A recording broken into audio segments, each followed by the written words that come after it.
Puji Tuhan, Shalom Bapak Ibu Saudaraku yang dikasih Tuhan, selamat pagi. Mari bersama-sama pagi hari ini kita datang kepada Tuhan, kita mengucap syukur buat semua kebaikan yang Tuhan beri di dalam setiap kehidupan kita. Apapun yang saat ini sedang kita alami, mari kita tetap setia kepadanya. Amin. Mari siapkan hati kita, kita datang kepada Tuhan. Terpujilah namamu Tuhan. Ada saatnya yang ku alami, tak seperti yang aku ingini.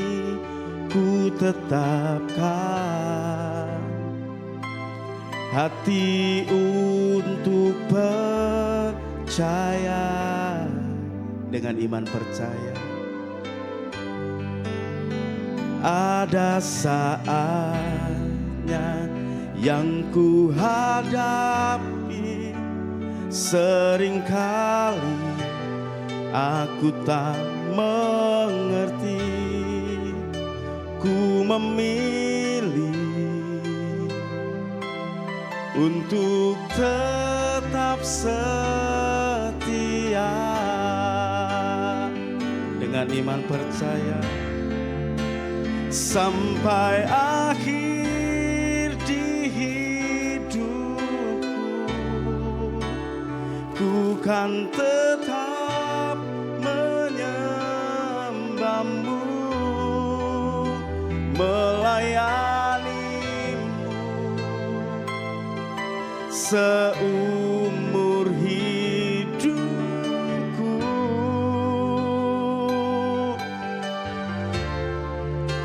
Sampai ku menutup mata, ku tetap mengasihimu. Biar kau dapati ku hambamu yang setia. Sekali lagi dengan iman percaya, pujikan. Ada saatnya yang ku alami, tak seperti yang aku ingini. Ku tetapkan hati untuk percaya. Amin. Ada saatnya yang ku hadapi, seringkali aku tak mengerti. Ku memilih untuk tetap setia,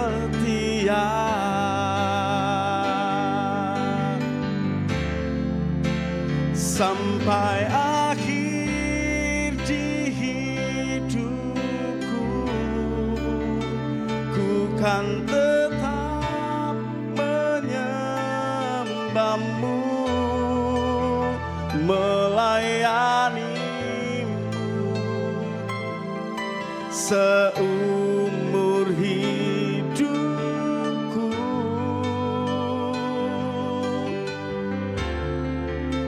Sampai ku menutup mata, ku kan tetap mengasihimu.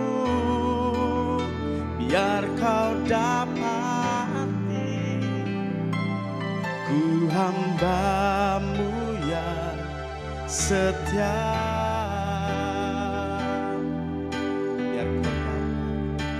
Biar kau dapati ku hambamu yang setia. Sekali lagi kita sembah Tuhan. Biar kau dapati ku hambamu yang setia.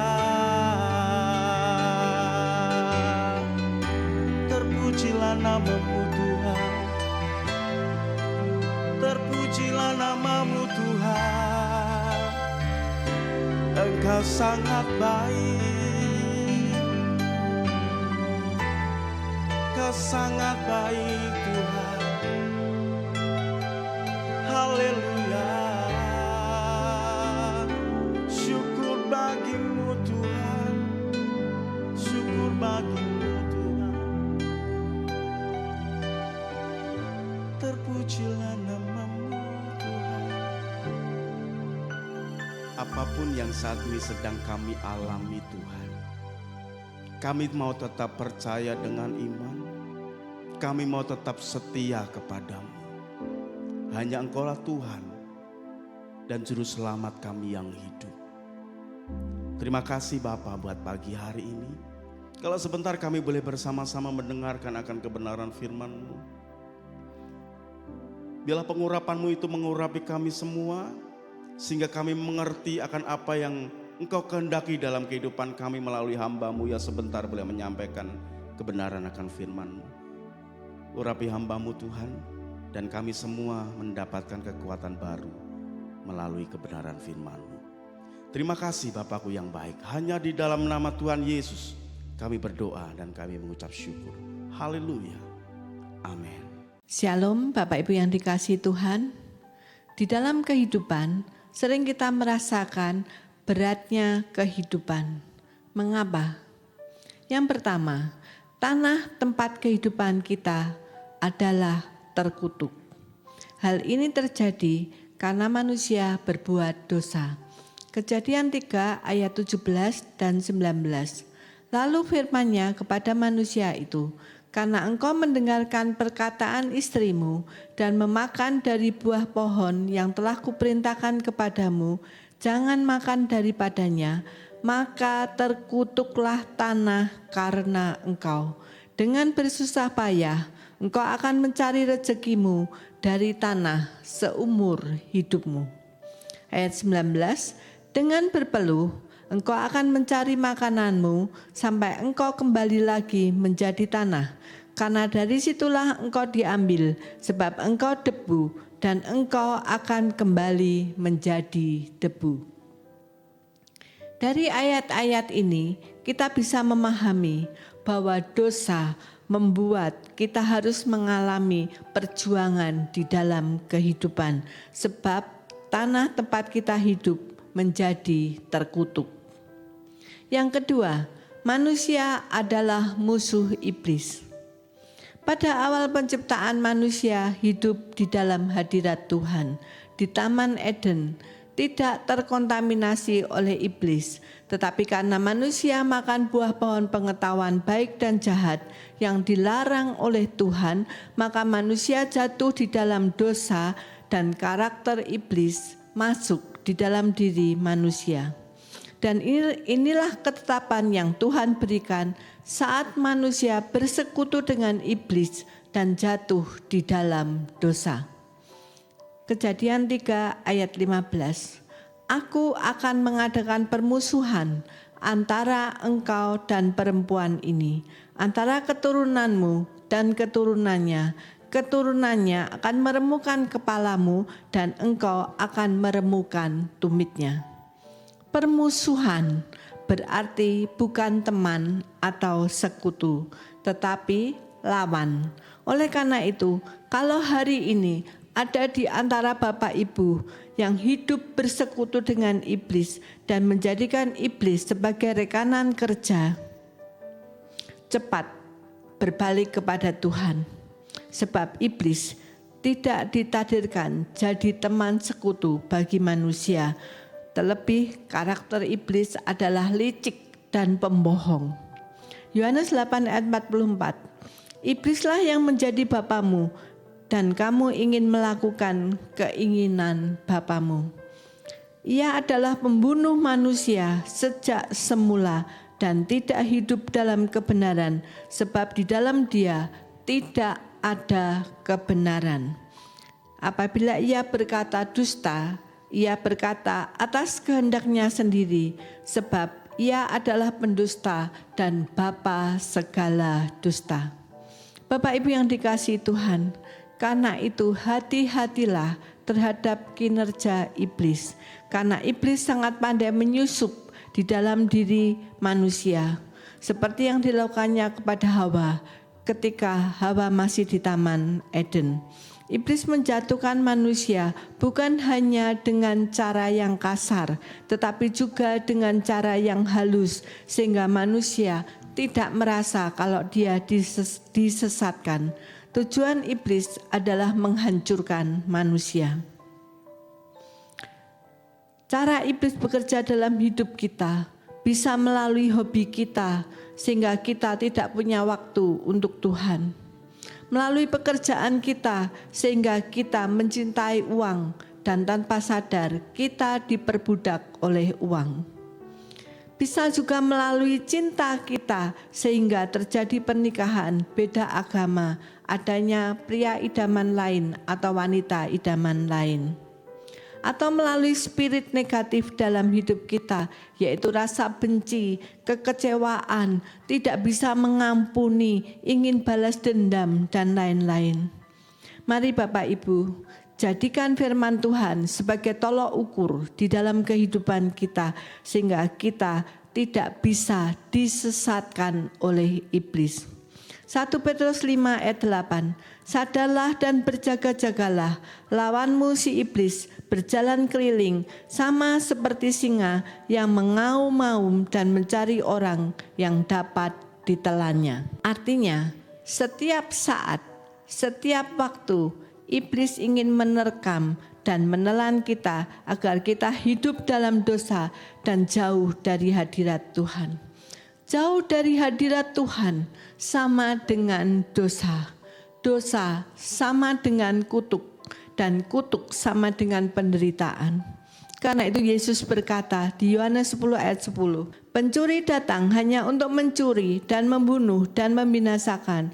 Aku datang supaya mereka mempunyai hidup dan mempunyainya dalam segala kelimpahan. Saudara pilih yang mana? Bersekutu dengan iblis yang disebut sebagai pencuri yang ingin merusak hidup saudara, atau dengan Yesus yang datang dalam hidup saudara untuk memberikan hidup yang kekal, penuh berkat, damai sejahtera, dan sukacita. Karena itu saudara, jika hari ini hidupmu terasa berat, hidup di dalam penderitaan atau kutuk, datanglah kepada Tuhan, sebab di dalam Tuhan ada kehidupan dan berkat. Lepaskan dirimu dari ikatan dan jebakan iblis yang selama ini telah mengikatmu atau membelenggumu. Bersama Tuhan, jalani kehidupan ini.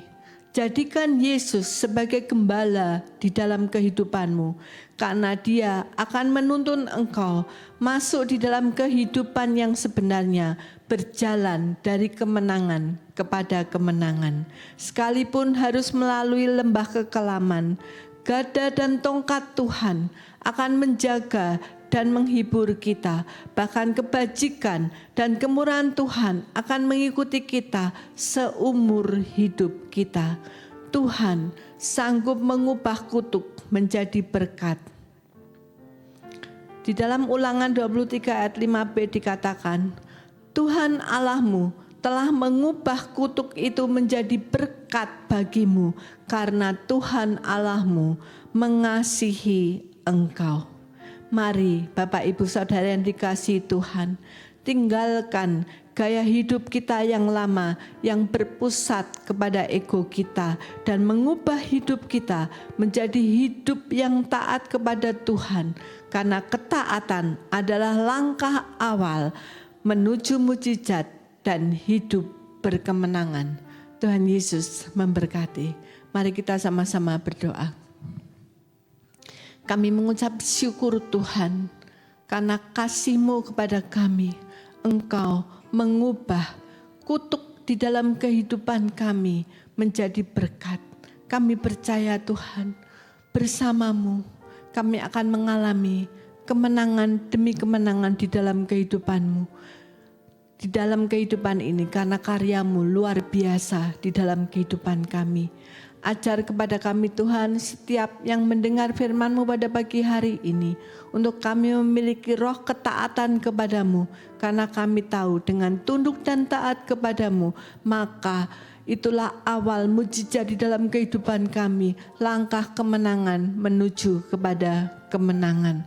Tolong kami Tuhan, untuk kami melepaskan masa lalu kami di dalam nama Yesus. Sifat-sifat karakter buruk kami mau patahkan di dalam nama Yesus. Dan saat ini, pagi hari ini, kami mau letakkan di bawah kaki-Mu Tuhan.